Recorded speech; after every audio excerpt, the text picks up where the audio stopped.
এবার দেখো next problem কি বলেছে অঙ্কটি। যদি modulus of vector A equal √3, modulus of vector B equal 2 এবং A vector dot B vector equal √6 হলে ভেক্টর এ এবং ভেক্টর বি এই দুটি ভেক্টরের মধ্যবর্তী কোণের মান কত হবে। তো লক্ষ্য করো, প্রথমে আমরা দেখি দুটো পোর্শনে ভেঙে নিচ্ছি, একটি ক্যালকুলেশনের জন্য আর একটি গিভেন পার্ট। তো কি দেওয়া রয়েছে একটু মন দিয়ে দেখো। দেওয়া আছে তিনটি তথ্য, তাই তো? দেওয়া আছে তিনটি তথ্য। কি কি? নাম্বার 1 তথ্য, modulus of vector A equal √3, একটি তথ্য। 2 নম্বর তথ্য কি? মডুলাস অফ ভেক্টর বি সমান 2 এবং অপর আরেকটি last vector A dot vector B equal √6। Total এই তিনটি ইনফরমেশান দেওয়া রয়েছে। চেয়েছে কি? নির্ণয় করতে বলেছে এ ভেক্টর এবং বি ভেক্টর এই দুটি ভেক্টরের মধ্যবর্তী কোণ। তো ধরে নিচ্ছি এই দুটি ভেক্টরের মধ্যবর্তী কোণ থিটা। তাহলে আমরা থিটার ফর্মুলা কি জানি? পূর্বেই কিন্তু আমরা দুটি ভেক্টরের মধ্যবর্তী কোণ সংক্রান্ত অঙ্ক করেছি এবং সেখানে কনসেপ্ট নিয়ে দেখেছি যে অ্যাঙ্গেলটি কী হবে। তো আমরা দেখেছিলাম যে থিটার formula cos inverse of A vector dot B vector by modulus of A vector into modulus of B vector. এবার আমাদের তো মান দেওয়া রয়েছে, এই মানগুলো যদি পুট করি আর সিম্পল ক্যালকুলেশন করি তাহলে কিন্তু অঙ্কটি হয়ে যাবে। অর্থাৎ লক্ষ্য করো, cos inverse A vector dot B vector মানে কি? √6 বাই, লক্ষ্য করো, মডুলাস অফ এ ভেক্টর মানে কি? √3, মডুলাস অফ বি ভেক্টর মানে কি? 2। এবারে একে সিম্পলিফাই করি, একটু ক্যালকুলেশন করি।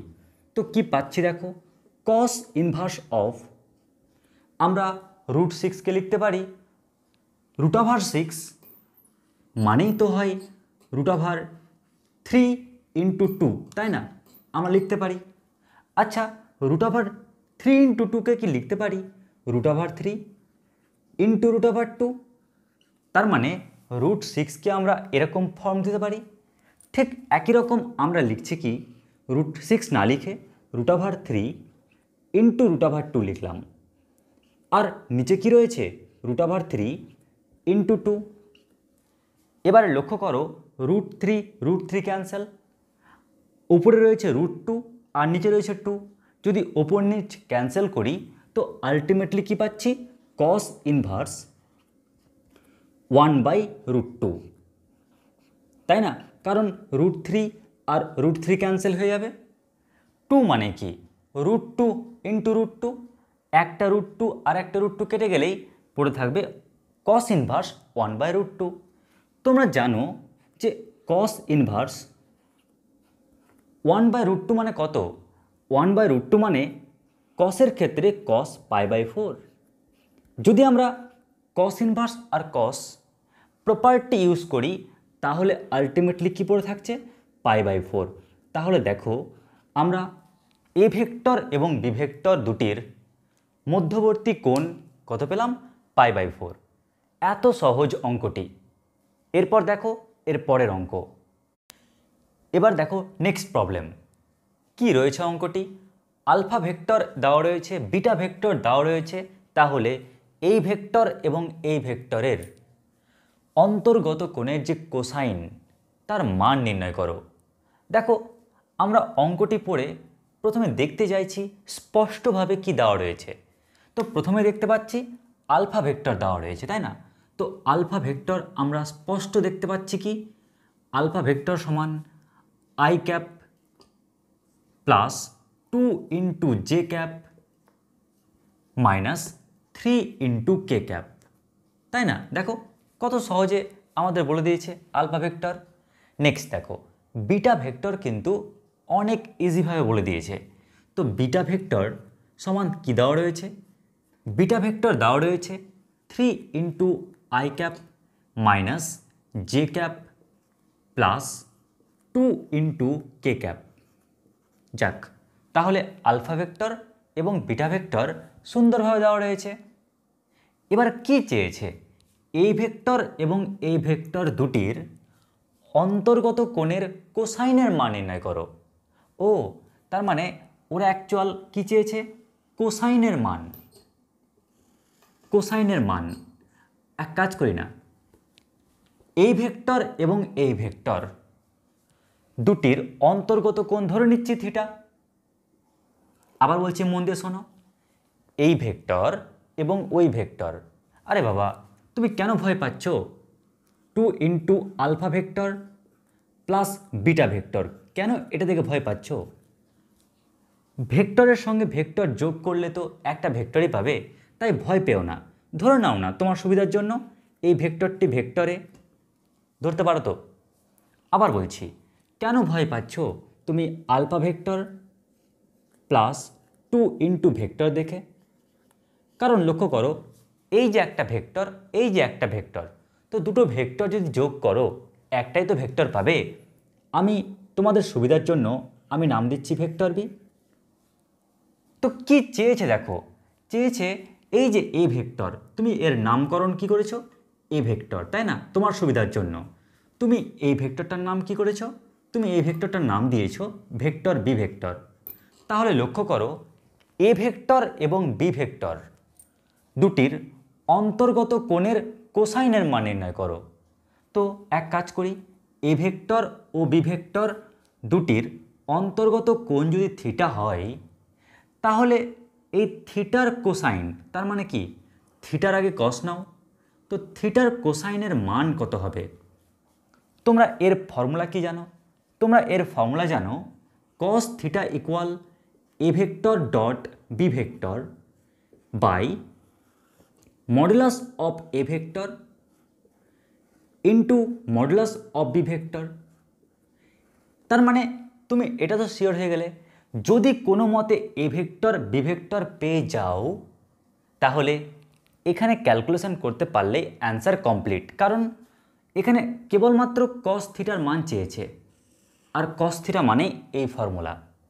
তাহলে এখন তোমার কাজ হবে এ ভেক্টর কী এবং বি ভেক্টর কী তা পরিষ্কার করা, তাই তো? ঠিক আছে, তো দেখো, এ ভেক্টর মানে নাকি 2 into alpha vector plus beta vector. অর্থাৎ প্রথমে তুমি এই আলফা ভেক্টরকে 2 দিয়ে গুণ করো, তারপর বিটা ভেক্টরের সঙ্গে যোগ করে দাও। তো কি লিখবো বলো তো? প্রথমে 2 দিয়ে মাল্টিপ্লাই করো, তো 2 দিয়ে মাল্টিপ্লাই করলে পাচ্ছি 2 into I cap plus 4 into J cap minus 6 into K cap. তাহলে দেখো কত সহজে আমি 2 আলফা ভেক্টর বের করে নিলাম plus beta vector plus beta vector. আচ্ছা, বিটা ভেক্টরটি কী দেওয়া রয়েছে বলো তো? এখানে বিটা ভেক্টর দেওয়া রয়েছে 3 into I cap minus J cap plus 2 into K cap. তাহলে আমরা যদি একটু ক্যালকুলেশন করি, আর 2 I cap plus 3 I cap মানে 5 into I cap plus 4 J cap minus J cap মানে plus 3 into J cap minus 6 K cap plus 2 K cap মানে minus 4 into K cap. তো লক্ষ্য করো, আমরা এ ভেক্টর কত সহজে পেয়ে গেলাম। ঠিক একই রকমভাবে আমরা এই ভেক্টরটিকে বের করে নিই, যার নাম দিয়েছি বি ভেক্টর। তো বি ভেক্টর মানে কি? Alpha vector plus 2 into beta vector. তো আলফা ভেক্টর কী দেওয়া রয়েছে? I cap plus 2 into J cap minus 3 into K cap plus, এবার বিটা ভেক্টরের সাথে 2 দিয়ে মাল্টিপ্লাই। তো বিটা ভেক্টরের সাথে 2 দিয়ে মাল্টিপ্লাই করলে কত হবে? 6 into I cap minus 2 into J cap plus 4 into K cap. তাহলে আমরা যদি ক্যালকুলেশন করি I cap plus 6 I cap মানে 7 into I cap plus 2 J cap minus 2 J cap cancel হয়ে যাবে না? তো আলটিমেটলি কি পাচ্ছি 0 ইন্টু জে ক্যাপ। আমাদের ক্যালকুলেশন সহজ করার জন্য আমি কি লিখলাম 0 ইন্টু জে ক্যাপ। আচ্ছা, মাইনাস 3 কে ক্যাপ প্লাস 4 কে ক্যাপ এটা কত হয় প্লাস কে ক্যাপ। তাহলে এ ভেক্টর এবং বি ভেক্টর অতি সহজে পেয়ে গেলাম। এবার আমি এখানে ক্যালকুলেশন করি। দেখো লবে কি দরকার A vector dot B vector dot product বের করার টেকনিকটা কি আয়ের কোফিসিয়েন্টের সাথে আয়ের কোফিসিয়েন্ট গুণ, তার মানে 5 ইন্টু 7 প্লাস জে সহ কত 3 জে সহ কত 0 তার মানে 3 ইন্টু 0 প্লাস এখানে কে সহ কত -4 কে সহ কত 1 তার মানে -4 ইন্টু 1। যাক, লবের ক্যালকুলেশন কমপ্লিট। এবার হরের ক্যালকুলেশন করো। তো হরের ক্যালকুলেশন কি হবে এ ভেক্টরের মড, তোমরা জানো এ ভেক্টরের মড বের করার টেকনিক হচ্ছে আয়ের সহগ হোল স্কোয়ার মানে 25 প্লাস জে সহগ হোল স্কোয়ার মানে 9 প্লাস কে সহগ হোল স্কোয়ার মানে 16 ইন্টু আবার লক্ষ্য করো এখানে বি ভেক্টর তার মড আয়ের সহগ হোল স্কোয়ার 49 প্লাস জে সহগ হোল স্কোয়ার মানে 0 প্লাস কে সহগ হোল স্কোয়ার মানে 1। যাক, তো আমরা এ ভেক্টর এবং বি ভেক্টরের হেল্প নিয়ে এটা তো বের করে নিলাম। এবার যদি একে একটু ক্যালকুলেশন করি তো কি পাচ্ছি দেখো 5 ইন্টু 7 35 প্লাস 0 -4 আর হরে কি পাচ্ছ দেখো 16 প্লাস 9 25 প্লাস 25 √50। তো আমরা হরে পাচ্ছি √50 ইন্টু √50। এবার লক্ষ্য করো আমরা যদি 35 থেকে 4 বাদ দিই তাহলে কত পাচ্ছি 31 বাই √50 ইন্টু √50 তার মানে 50। তো লক্ষ্য করো আমরা এই যে cos থিটা অর্থাৎ আমি এই ভেক্টরটার নাম যদি এ ভেক্টর দিই এই ভেক্টরের নাম যদি বি ভেক্টর দিই তাহলে ওই দুটি ভেক্টরের যে অন্তর্গত কোণ সেই কোণের যে কোসাইনের মান কত পাচ্ছি 31/50 31/50। ব্যাস এটাই হলো রেজাল্ট। আশা করছি তোমরা অঙ্কটি বুঝতে পেরেছ। এবার দেখো নেক্সট প্রশ্ন, এটিও অত্যন্ত গুরুত্বপূর্ণ প্রশ্ন। কি বলেছে প্রশ্নে যদি A vector plus B vector plus C vector সমান 0 ভেক্টর এবং মডুলাস অফ এ ভেক্টর সমান 6 মডুলাস অফ বি ভেক্টর সমান 4 এবং মডুলাস অফ সি ভেক্টর সমান 3 হয় তবে বি ভেক্টর এবং সি ভেক্টরের যে মধ্যবর্তী কোণ সেই কোণের কোসাইনের মান কত হবে। অর্থাৎ যদি বি ভেক্টর এবং সি ভেক্টরের মধ্যবর্তী কোণকে তুমি থিটা ধরো তো থিটার কোসাইন মানে কি cos থিটা, cos থিটা সমান কত হবে এটি হচ্ছে প্রশ্ন। তাই অঙ্কটি করার পূর্বেই প্রথমে কয়েকটি কনসেপ্ট আগে বুঝে নাও যে কী কী জিনিস তোমাকে খেয়াল রাখতে হবে। তো লক্ষ্য করো আমরা প্রথমে এই টপিকটিকে খেয়াল রাখব। এই তথ্যটি অত্যন্ত গুরুত্বপূর্ণ কারণ অনেক স্টুডেন্টস কোথায় ভুল করে আগে সেটা দেখো। ভুল করে কোথায় যে A vector plus B vector plus C vector সমান অনেকে তাড়াহুড়া করতে গিয়ে লিখে ফেলে 0। কিন্তু মাথায় রাখবে যেহেতু আমরা দেখতে পাচ্ছি যে লেফট হ্যান্ড সাইড যেহেতু ভেক্টর তাই অবশ্যই এই রাইট হ্যান্ড সাইড কি হবে ভেক্টর হতে হবে।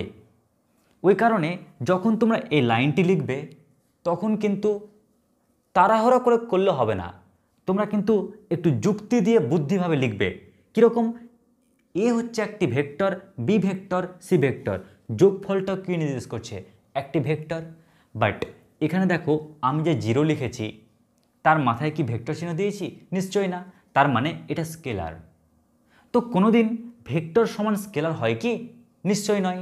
ওই কারণে আমাদের কিন্তু এখানে অবশ্যই তীর চিহ্ন দিতে হবে।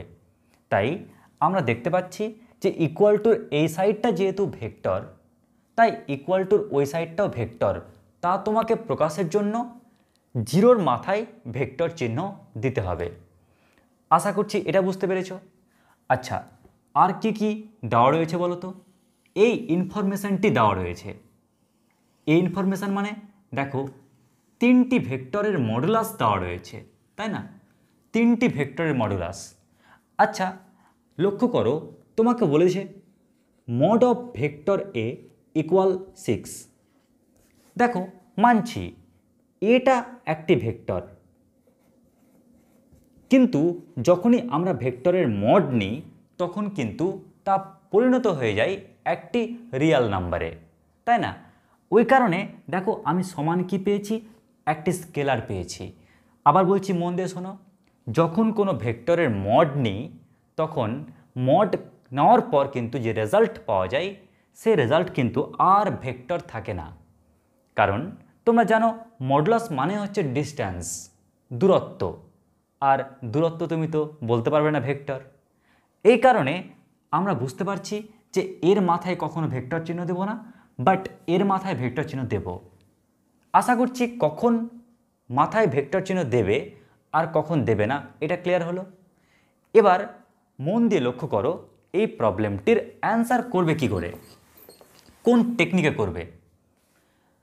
তো দেখো আমরা এখান থেকে স্পষ্ট লক্ষ্য করতে পারছি যে টোটাল যে 3টি ভেক্টর দেওয়া রয়েছে, একটি ভেক্টর ভেক্টর এ, অপর আরেকটি ভেক্টর ভেক্টর বি, অপর আরেকটি ভেক্টর ভেক্টর সি, এই যে 3টি ভেক্টর রয়েছে এই 3টি ভেক্টরের কিন্তু মডুলাস মান দেওয়া রয়েছে, তাই না? এই 3টি ভেক্টরের মডুলাস মান দেওয়া রয়েছে। এই ভেক্টরের মডুলাস মান 6, এই ভেক্টরের মডুলাস মান 4 এবং এই ভেক্টরটির মডুলাস মান 3। আর কি দেওয়া রয়েছে? আর একটা ইনফরমেশান দেওয়া রয়েছে 3টি ভেক্টরের যোগফল 0 ভেক্টর। আর চেয়েছে কি? চেয়েছে বি ভেক্টর এবং সি ভেক্টর, বি ভেক্টর এবং সি ভেক্টরের মধ্যবর্তী কোণের কোসাইনের মান। আচ্ছা, তুমি এখান থেকে একটা জিনিস লক্ষ্য করো তো, নির্ণয় করতে কি বলেছে? কাকে নিয়ে ঝামেলাটা?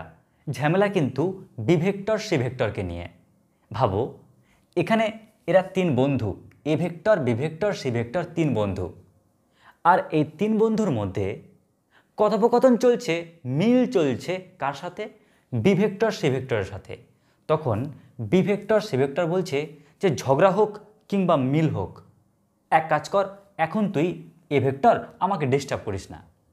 কারণ এখন নির্ণয়ের ব্যাপার আছে, একটা স্টুডেন্টসের মার্কের ব্যাপার আছে, 4 নাম্বার পাবে এখনও, বা এন্ট্রান্স পরীক্ষায় একটা ভালো নাম্বার পাবে ও। তাই এক কাজ কর, বি ভেক্টর সি ভেক্টর বলছে কাকে? এ ভেক্টরকে, যে বাবু তুই আমাদের মাঝখানে আসিস না, থার্ড পার্সন হয়ে, প্লিজ গেট আউট। তার মানে আমরা এখান থেকে কি করছি? এখান থেকে বি ভেক্টর প্লাস সি ভেক্টরকে রাখলাম আর এ ভেক্টরকে লাত মেরে তাড়িয়ে দিলাম ওই পার, যা তুই, তোর প্রয়োজন নেই এখন। ক্লিয়ার? কেন প্রয়োজন নেই?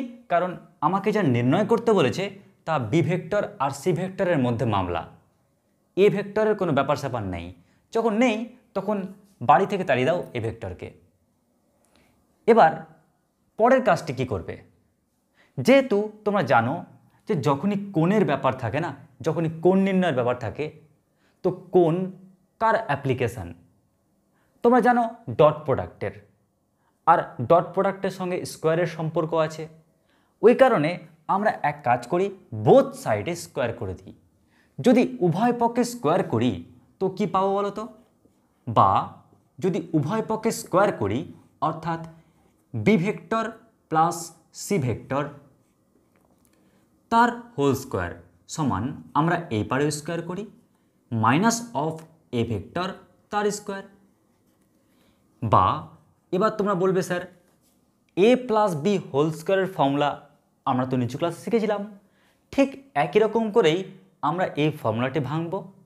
তাহলে কি পাচ্ছি দেখো, যেহেতু ভেক্টরের ব্যাপার আছে তাই vector B plus vector C whole স্কোয়ারের formula mod of vector B whole square plus 2 into B vector dot C vector plus mod of C vector তার হোল স্কোয়ার সমান, এবার দেখো এই যে মাইনাসটা স্কোয়ারের জন্য কিসে পরিণত হবে, প্লাসে, তো কি পড়ে থাকবে মড অফ ভেক্টর এ তার হোল স্কোয়ার।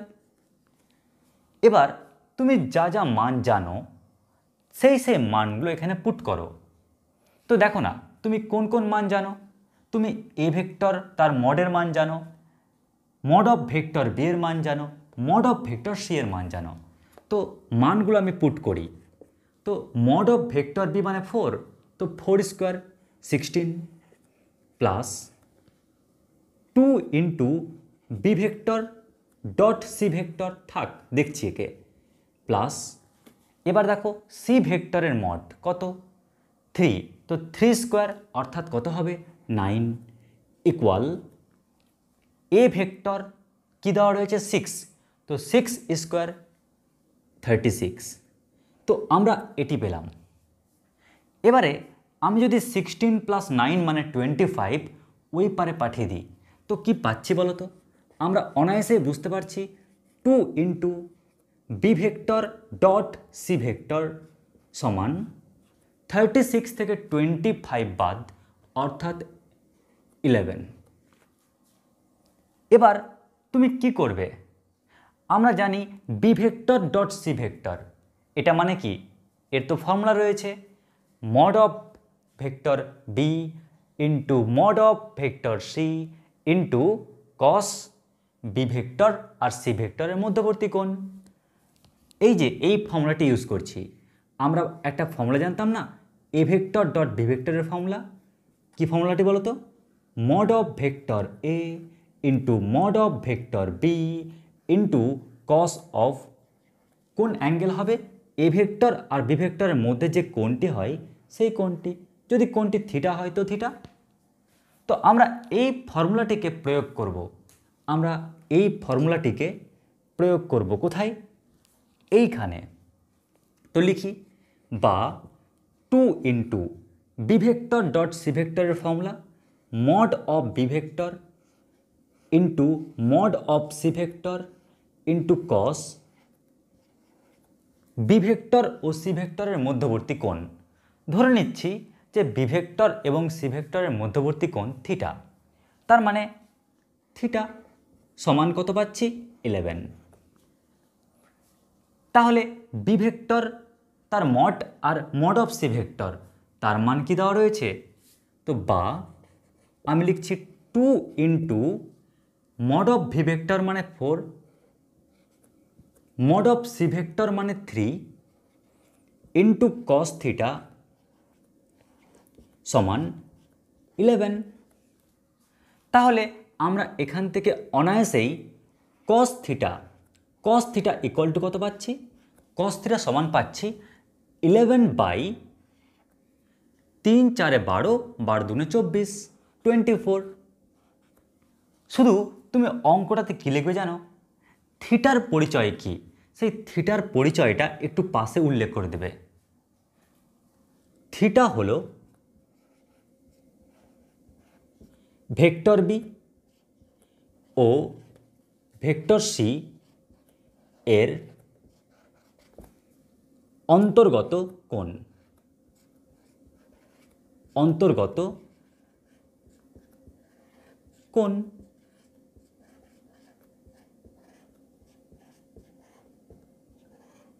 তো লক্ষ্য করো আমরা খুবই সহজে এই ভেক্টর বি ও ভেক্টর সি এর যে কোণ, সেই কোণের যে কোসাইন তার মানটি পেয়ে গেলাম।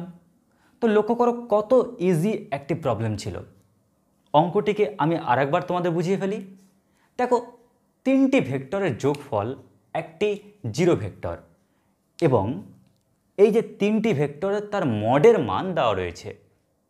তাহলে বি ভেক্টর ও সি ভেক্টর তাদের যে মধ্যবর্তী কোণ, সেই কোণের কোসাইনের মান কি হবে?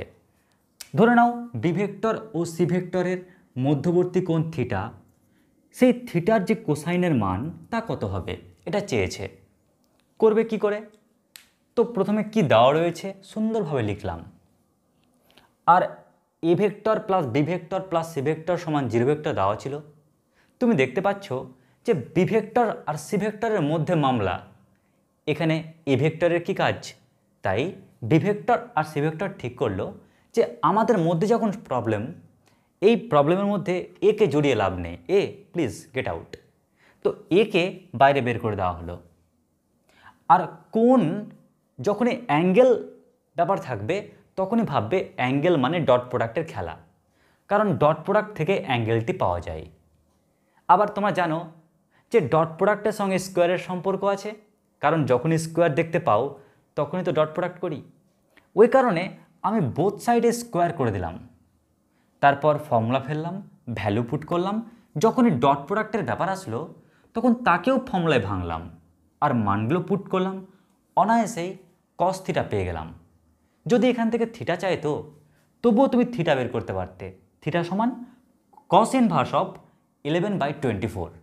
তার মানে তুমি এখান থেকে যদি বি ভেক্টর ও সি ভেক্টরের মধ্যবর্তী কোণও চাই তাও কিন্তু পেয়ে যাচ্ছ। তো এই হলো এই প্রবলেমটি। আশা করছি অঙ্কটি বুঝতে পেরেছ। এরকম ধরনের চলো না আরেকটি অঙ্ক সলভ করি। এবার দেখো নেক্সট প্রবলেম কি বলেছে অঙ্কটিতে। যদি A vector plus B vector plus C vector equal 0 vector এবং এই তিনটি ভেক্টরের মডুলাসের মান যদি 3, 5 এবং 7 হয়, অর্থাৎ কি বলেছে বলো তো, অর্থাৎ দেওয়া রয়েছে যে এ ভেক্টর তার মডুলাসের মান হচ্ছে 3, বি ভেক্টর তার মডুলাসের মান হচ্ছে 5 এবং সি ভেক্টর তার মডুলাসের মান 7 যদি হয়, তাহলে এ ভেক্টর এবং বি ভেক্টর দুটির মধ্যবর্তী কোণ তার মান নির্ণয় করো। অর্থাৎ কি চেয়েছে? এ ভেক্টর ও বি ভেক্টর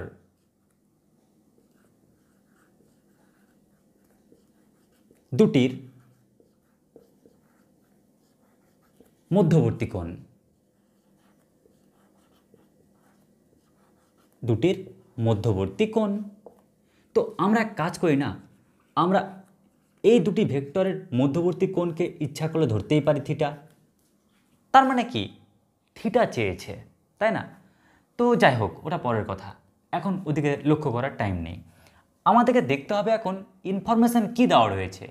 ইনফরমেশান দেওয়া রয়েছে যে A vector plus B vector plus C vector সমান 0 ভেক্টর। নির্ণয় করতে কি বলেছে? এ ভেক্টর এবং বি ভেক্টরের মাঝখানের কোণ। যেহেতু এ ভেক্টর আর বি ভেক্টরের মামলা, সি ভেক্টর কাজে লাগছে না এখানে, তাই না? ওই কারণে তোমরা এই সম্পর্ক থেকে সি ভেক্টরকে বলো প্লিজ আমাদের মধ্যে তুই নাক গলাস না। এ আর বি এর মধ্যে কোণ চেয়েছে, সি প্লিজ গেট আউট। তার মানে তুমি এখানে এ ভেক্টর এবং বি ভেক্টরকে রাখো আর সি ভেক্টরটিকে তাড়িয়ে ফেলো, সি ভেক্টরটিকে তাড়িয়ে দাও। এর পরের কাজ কি? এর পরের কাজ হচ্ছে উভয় পক্ষে বর্গ করা, কারণ বর্গ করলে আমরা ডট প্রোডাক্টের হেল্প পাবো, আর ডট প্রোডাক্ট থাকলে তবেই কিন্তু আমরা কোণের ধারণা পাই। তাই এক কাজ করি, উভয় পক্ষে বর্গ করে দাও। যদি এইদিকে বর্গ করো তাহলে কি পাচ্ছ? A vector plus B vector whole square সমান এখানে পাচ্ছি মাইনাস অফ সি ভেক্টর তার হোল স্কোয়ার। কেউ যদি বলো স্যার এটা তো এ প্লাস বি হোল স্কোয়ারের মতো, হ্যাঁ তুমি ফর্মুলাটি ফেলো তো কি পাচ্ছ? এ স্কোয়ার মানে mod of A whole square plus 2ab অর্থাৎ 2 into A vector dot B vector plus B square অর্থাৎ মড অফ ভেক্টর বি তার হোল স্কোয়ার সমান মাইনাসের স্কোয়ার মানে প্লাস, আর সি ভেক্টর হোল স্কোয়ার লেখা মানে যা mod of C vector whole square মানে একই ব্যাপার। এবার তুমি কি করবে? এবার তোমার কাজ হচ্ছে যে এখানে লক্ষ্য করো এ ডট বি, তাই না? আমাদের এইখানটাতে ফর্মুলা পড়ছে। আবার কেউ যদি বলো স্যার আপনি এক কাজ করুন না, A vector, B vector, C vector তার মডের মান তো দেওয়াই রয়েছে, আপনি মানগুলো পুট করে দিন, অঙ্কটি একটু সহজ ক্যালকুলেশন হবে, অবশ্যই করতে পারো। কিন্তু আমি তা করব না। কেন করব না? কারণ আমার লক্ষ্য শুধু এই অঙ্কটা নয় যে আমাদের টেস্ট পেপারে করতে গিয়ে আর একটি অঙ্ক খুব পরীক্ষায় আসে, তো সেই অঙ্কটার রূপরেখাটাও তোমাদের দেখাতে চাই। তো লক্ষ্য করো, আমরা যদি এখান থেকে আর একটা লাইন করার চেষ্টা করি, আমি তো এখানে যখন ইচ্ছা তখনই মান পুট করতে পারবো, তাই একটু পরেই মানটা পুট করি। তো দেখো 2 into A vector dot B vector, এর ফর্মুলা কি? এর formula mod of A vector into mod of B vector into cos দুটো ভেক্টরের মধ্যবর্তী কোণ। তো এ ভেক্টর ও বি ভেক্টরের মধ্যবর্তী কোণ তুমি থিটা ধরে নিয়েছ, তাই আমি লিখতে পারি এখানে থিটা প্লাস বি ভেক্টর তার mod whole square equal mod of C vector তার হোল স্কোয়ার লিখতেই পারি। কিন্তু লক্ষ্য করো, আমরা এটা ভুললে চলবে না যে আমাদের কিন্তু প্রয়োজন থিটা, তাই আমি এই টার্মটাকে কোনো ক্রমে ধরে রাখবো, আর বাকি যে টার্মগুলো আছে বলবো প্লিজ তোমরা সবাই ওই পারে চলে যাও ইকুয়াল টুর, কারণ আমি কোনো মতে থিটা বের করতে চাই। আর ওই কারণে কি করছি, বা 2 into mod of A vector into mod of B vector into cos theta সমান আমরা কি পাচ্ছি, ওই পারে রয়েছে mod of C vector whole square minus mod of B vector whole square minus এটাকে ওই পারে তারাই মড অফ এ ভেক্টর তার হোল স্কোয়ার, তাই না? এবার আমার তো প্রয়োজন থিটা, তাই এক কাজ করি না, এখান থেকে আমি বলতে পারি যে কস থিটা সমান কত হবে। তো কস থিটা সমান এটা by 2 into mod A mod B, কী বললাম, mod C whole square minus mod B whole square mod A vector তার whole square by 2 into modulus of A vector into modulus of B vector. যাক, দেখবে অনেক সময় না তোমাদের এই প্রমাণটিও কিন্তু পরীক্ষায় আসে, এই প্রমাণটিও কিন্তু পরীক্ষায় দেয়। ওই কারণে আমি কিন্তু এখান থেকে মান পুট করলাম না, কারণ আমি এক ঢিলে দুই পাখি মারতে চাইছি। অনেক সময় অঙ্ক কী দেয় জানো, এই ইনফরমেশান দেওয়া, এই ইনফরমেশান দিল না, আর বলল যে এ ভেক্টর ও বি ভেক্টর দুটির মধ্যবর্তী কোণের কোসাইনের মান বের করো। তো এ ভেক্টর এবং বি ভেক্টর দুটির মধ্যবর্তী কোণকে থিটা, তার কোসাইনের মান প্রমাণ করো, এটাই প্রমাণ করতে দেয়। এবার লক্ষ্য করো, যদি আমাকে ইনফরমেশান দিয়ে দেয় তাহলে কি করবে, তাহলে ভ্যালুগুলো পুট করো। তো ভ্যালুগুলো পুট করলে কি পাচ্ছি দেখো, mod of C vector whole square 49 minus mod of B vector whole square 25 minus mod of A vector whole square 9 by 2 into A vector তার মড কত 3 আর মড অফ বি ভেক্টর মানে কত 5। এবার 49 থেকে 25 আর 9 বাদ দিলে হয় 15 বাই 30। তো 15/30 কত হয় 1/2। এবার আমাদের প্রয়োজন কি জানো, থিটা প্রয়োজন। তো তোমরাই লক্ষ্য করো, এখানে করি থিটা সমান আমি কি লিখতে পারি, তাহলে থিটা সমান লিখতে পারি cos inverse half, theta equal লিখতে পারি কস ইনভার্স হাফ। আচ্ছা বলতে পারবে হাফ কস কত ডিগ্রির মান, কারণ এখানে কস না দিলে আমরা তো কস ইনভার্সকে ক্যান্সেল করতে পারবো না। যদি মান না জানতাম এখানে অ্যান্সারটা কমপ্লিট হয়ে যেত, বাট তোমরা জানো কস ইনভার্স থাক, আর এটা মানে হচ্ছে কস 60 ডিগ্রি মানে π/3, কস π/3 মানে হয় হাফ। তাই কস ইনভার্স আর কস যদি ক্যান্সেল করে দিই তাহলে কি পাওয়া যাচ্ছে, π/3।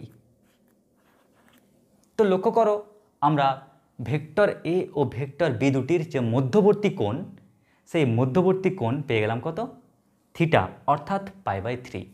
তো এই হলো অঙ্কটি। তোমরা এই অ্যালজেব্রিক প্রবলেম দেখো, এই অ্যালজেব্রার যে সূত্রগুলো, এই সূত্রের মাধ্যমে কেমন করে ডট প্রোডাক্টের অঙ্কগুলো করা যায় তার একটি তোমরা সম্যক ধারণা পেলে। শুধু আমরা এখানে থেমে থাকবো না, এরপর দেখো এর পরের অঙ্কগুলো কি হতে পারে এই ডট প্রোডাক্টের উপর। তাহলে চলো এবার নেক্সট অঙ্ক।